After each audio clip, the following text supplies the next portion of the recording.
కార్యకర్తలే కాకుండా భారతీయ జనతా పార్టీ అభిమానులు, ఈ దేశ భక్తులు, దేశ అభివృద్ధిని కోరుకునేవాళ్ళు పెద్ద ఎత్తున ఢిల్లీలో భారతీయ జనతా పార్టీ యొక్క గొప్ప విజయాన్ని, చారిత్రాత్మకమైనటువంటి విజయాన్ని ప్రతి ఒక్కరు కూడా ఇళ్లలో ఒక పండుగలాగా జరుపుకున్నారు. నిన్న భారతీయ జనతా పార్టీ విజయం ఢిల్లీలో ఒక గొప్ప విజయం. భారతీయ జనతా పార్టీ 2014లో అధికారంలో వచ్చిన నాటి నుంచి కూడా ఢిల్లీలో జరిగినటువంటి ఎన్నికల్లో అక్కడ నూతనంగా అప్పుడు పార్టీని స్థాపించినటువంటి ఆప్ పార్టీ గత 10 సంవత్సరాలుగా అధికారంలో ఉండడం, ఢిల్లీ ప్రజలకు అనేక రకాలుగా ఫ్రీ బీస్ ప్రకటించి అభివృద్ధిని మొత్తం కూడా అటకెక్కించి తుంగలో దొక్కినటువంటి వైనానికి ఏదైతే చీపురు గుర్తుతో ఆయన అధికారంలోకి వచ్చిండో అదే చీపురు గుర్తుతో మొత్తం ఢిల్లీలో కేజ్రీవాల్ని ఊడ్చేసింది.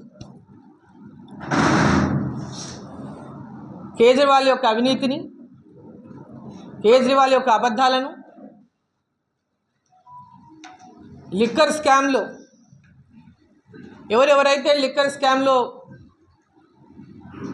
కేసులు ఎదుర్కొంటున్నారో, ఆరోపణలు ఎదుర్కొంటున్నారో, జైలుకు పోయి వచ్చిందో వాళ్ళందరూ కూడా ఇవాళ ఢిల్లీలో ఓడిపోయినారు. ఢిల్లీలో అభివృద్ధికి నరేంద్ర మోదీ గారి మీద పూర్తి విశ్వాసంతో మోదీ గ్యారంటీకి ఢిల్లీ ప్రజలు ఓటు వేసి గెలిపించినారు. మోదీ గ్యారంటీని పూర్తిగా విశ్వసించినారు. ఢిల్లీలో మంచినీళ్ళకు కానీ, తాగే నీళ్లకు, డ్రైనేజ్ వ్యవస్థతో తీవ్రమైనటువంటి ఇబ్బందులకు ఢిల్లీ ప్రజలు, కొన్ని ప్రాంతాల్లో అయితే అంటే పవర్ కూడా లేదు, కరెంటు కూడా లేనటువంటి దుస్థితిలో ఢిల్లీలో కొన్ని ప్రాంతాలు ఉంటే గతుకుల రోడ్లు, పెద్ద పెద్ద గుంతలు, అసలు మనం ఊహించాం ఢిల్లీ ఇట్లుంటుందని.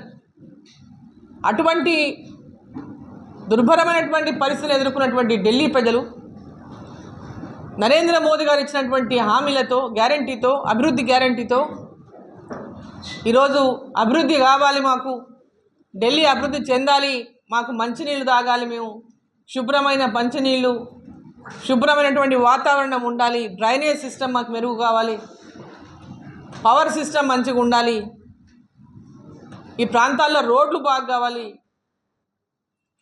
మా ప్రాంతాల్లో పరిశుభ్రంగా ఉండాలనేటటువంటి ఒక ఆకాంక్షతో ఢిల్లీ ప్రజలంతా కూడా ఏక గొంతుతో ఈసారి మార్పు చేయాలి, స్వయంగా వాళ్ళు ఎక్కడెక్కడికో ఉన్నటువంటి స్వయంగా వాళ్ళే పోయి ప్రచారాలు దిగినారు. ఢిల్లీ ప్రజలు కూడా ప్రచారాలకు దిగి ఢిల్లీలో మార్పు రావాలి, కేజ్రీవాల్ని ఈసారి ఊడ్చేయాలి, భారతీయ జనతా పార్టీని నరేంద్ర మోదీ గారి యొక్క నాయకత్వంలో ఢిల్లీలో కూడా డబుల్ ఇంజన్ సర్కార్ని అధికారంలోకి తేవాలనే లక్ష్యంతో ఢిల్లీ ప్రజలంతా కూడా ఇవాళ బ్రహ్మాండంగా భారతీయ జనతా పార్టీని ఈరోజు ఒక విశ్వాసంతో, నరేంద్ర మోదీ గారి యొక్క మీద ఉన్నటువంటి విశ్వాసంతో ఢిల్లీ ప్రజలు భారతీయ జనతా పార్టీ ప్రభుత్వాన్ని ఇవాళ ఢిల్లీలో ఏర్పాటు చేయబోతున్నాం.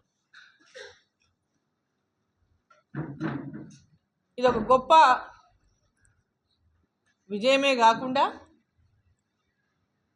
ఒక్కొక్క రాష్ట్రంలో ఎన్నికలు జరుగుతున్నటువంటి ఒక్కొక్క రాష్ట్రంలో కాంగ్రెస్ పార్టీని ప్రజలు విశ్వసించడం లేదు అని చెప్పడానికి ఇంతకంటే గొప్ప సాక్ష్యం ఇంకా అవసరం లేదు. ఢిల్లీలో ఒకప్పుడు అధికారంలో ఉన్నటువంటి కాంగ్రెస్ పార్టీ ఏం చేసింది? కాంగ్రెస్ పార్టీ గాడిద గుడ్డు ఎత్తున పెట్టుకొని తిరిగింది. గాడిద గుడ్డు ఏమిచ్చింది బీజేపీ? అసలు గాడిద గుడ్డు పెట్టదనే సంగతి తెలుసు. ఇప్పుడు ఏడబోయిన వాళ్ళకి రిటర్న్ గిఫ్ట్ ఏంటంటే గాడిద గుడ్డ ఇస్తున్నారు ఆ రాష్ట్రం ప్రజలకు. హర్యానా గాడిద గుడ్డు ఇచ్చిండ్రు, మహారాష్ట్రలో గాడిద గుడ్డు ఇచ్చిండ్రు, ఇప్పుడు ఢిల్లీలో ఇంకా మరి పెద్ద గుడ్డు. గాడిద గుడ్డు అంటే ఏమి లేదే గాడిద గుడ్డు పెట్టదు. ఇప్పుడు వాళ్ళకి అసలు అభివృద్ధి, ఈ రాష్ట్రము ప్రజలకు ఇచ్చిన హామీలు, కమిట్మెంట్ లేదు, ప్రజల పట్ల ఒక డెడికేషన్ లేదు అభివృద్ధి పట్ల. కేవలం మాటలతోనే టైం పాస్ చేయాలి. నేను ఈరోజు బ్యానర్ ఐటెం, నేను కనుక ఈరోజు బ్రేకింగ్ న్యూస్ ఏమొస్తుంది, ఈరోజు నేను ఏం మాట్లాడితే టీవీలలో బ్రహ్మాండంగా వస్తాయి, అవి ఏ విధంగా బ్రేకింగ్ న్యూస్ లేకుంటే చాలా బ్రహ్మాండంగా ఇట్లా అట్లా మాట్లాడే ప్రతి టీవీ ఛానల్లో చూపించాలంటే, హైలైట్ చేయాలంటే ఏదో ఒక మాట మాట్లాడాలి. కాబట్టి ఇట్లాంటి మాటలు మాట్లాడడం వాళ్ళకి అలవాటు అయిపోయింది. ఇద్దరు కేంద్ర మంత్రులు, మిగతా ఎంపీలు ఈ రాష్ట్రానికి నిధులు తీసుకురావడంలో ఘోరంగా విఫలమైందని కాంగ్రెస్ పార్టీ అంటారు. ఈ రాష్ట్రంలో ఉన్నటువంటి ముఖ్యమంత్రి కాంగ్రెస్ పార్టీ ముఖ్యమంత్రి. నేను తెచ్చిన నిధులు తప్పితే గ్రామాల నిధులే లేవు. ఇలా గెలిచిన వాళ్ళు, మంత్రులు కానీ మాట్లాడుతున్న వాళ్ళు కానీ ఏమేమి తెచ్చినా ఏమేమి ఇచ్చినా చెప్పమనండి. వాళ్ళు కేంద్ర ప్రభుత్వం ఇచ్చిన నిధులు లేకుంటే అసలు ఈ రాష్ట్రానికే తెల్లారదు. అసలు అభివృద్ధి అనేదే కనపడదు మీ కళ్ళకి. రోడ్లు, PMGSY రోడ్లు మావే, హైవే రోడ్లు మావే, CRF రోడ్లు మావే, డబుల్ రోడ్లు చేస్తున్నాయి మావే, మున్సిపాలిటీలో రోడ్లు వేస్తున్నాయి మావే, మున్సిపాలిటీలో అమృత్ కింద నీళ్లు ఇస్తున్నాయి మేమే, గ్రామాల్లో గ్రామ పంచాయతీలో ETS కింద CC రోడ్లు వేస్తున్నది మేమే, గ్రామ పంచాయతీలో పంచాయతీ బిల్డింగ్లు కడుతున్నది మేమే, అంగన్వాడీ బిల్డింగ్లు కడుతున్నది మేమే, మహిళా సంఘం బిల్డింగ్లు కడుతున్నది మేమే, అంగన్వాడీలో భోజనం పెడుతున్నది మేమే, తల్లులకు పిల్లలకు. ఈరోజు చెప్పుకుంటూ పోతే ఈరోజు ప్రతి దాంట్లో కేంద్ర ప్రభుత్వం నిధులు లేకుంటే ఈ రాష్ట్ర ప్రభుత్వం ఈరోజు తట్టా బుట్ట దచ్చుకొని తాళం వేసుకొని కూర్చున్నటువంటి పరిస్థితి ఉన్నది. కానీ ఆయన చేయడానికి ఆయన ఉన్నటువంటి అథారిటీ ఎంతో తెలియదు. జనగణన కులగణన ఆయన చేసిందంతా కూడా కేవలం తన యొక్క ఏదో చేస్తున్నామని చెప్పడానికి చేసింది తప్ప దాంట్లో చిత్తశుద్ధి లోపించింది. అసలు ఎంతమంది ఇచ్చింది అంటే ఎంతమంది వాళ్ళ వివరాలు ఇచ్చింది చెప్పమనండి. టోటల్ వివరాలు వాళ్ళు సేకరించగలిగిందా? పూర్తి వివరాలు వాళ్ళకి వచ్చినాయా? వాళ్ళు వచ్చిన కాడికి 100% చేసుకున్నాం. ఎంతో మంది, ఇంకా లక్షలాది మంది వివరాలే లేవుదంట, లక్షలాది మంది వివరాలే లేవుదంట. ముఖ్యమంత్రి అసెంబ్లీ సాక్షిగా తమిళపేట కూడా ప్రస్తావన చేసిండు. మేము చేసినటువంటి కులగణన సభ DKR కూడా పాల్గొనలేదని ప్రస్తావన చేసి నేను ముందే చెప్పాను కదా పాల్గొనని.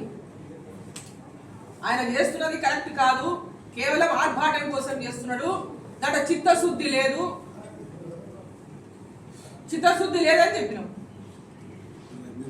జనగణనకు కులగణనకు వ్యతిరేకం చెప్పలేము మేము, వ్యతిరేకం కాదు. కానీ ఆయన చేస్తున్నటువంటిది కేవలం రాజకీయం కోసం చేస్తున్నాడు, చేసినామని మమ అనిపించుకోవడానికి చేస్తున్నాడు.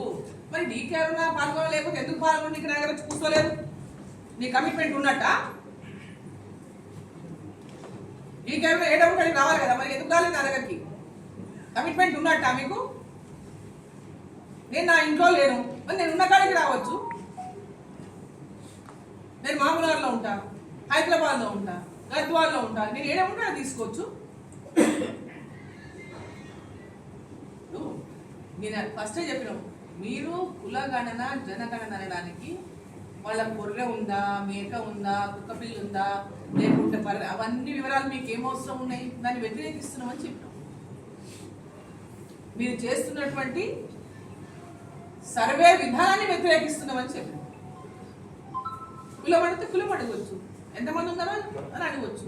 వాళ్ళ కుటుంబ వివరాలన్నీ మీకు ఎందుకు, వాళ్ళు ఏమేమి చేస్తున్నారు, ఏముందా, ఆస్తి ఉందా, అప్పు ఉందా, ఆల్రెడీ అందరివి గతంలోనే ఎన్నోసార్లు జరిగినాయి ఇవన్నీ. మేమంతా మొత్తం IT పేయర్స్, మాకు ఏముందో ఏం లేదో మొత్తం ఎవ్రీ ఇయర్ మేము ఇచ్చుకోవాల్సిందే. మా ఎలక్షన్ అఫిడవిట్ కూడా మేము పెట్టుకోవాల్సిందే. దాపరికం ఏం లేదు ఇక్కడ.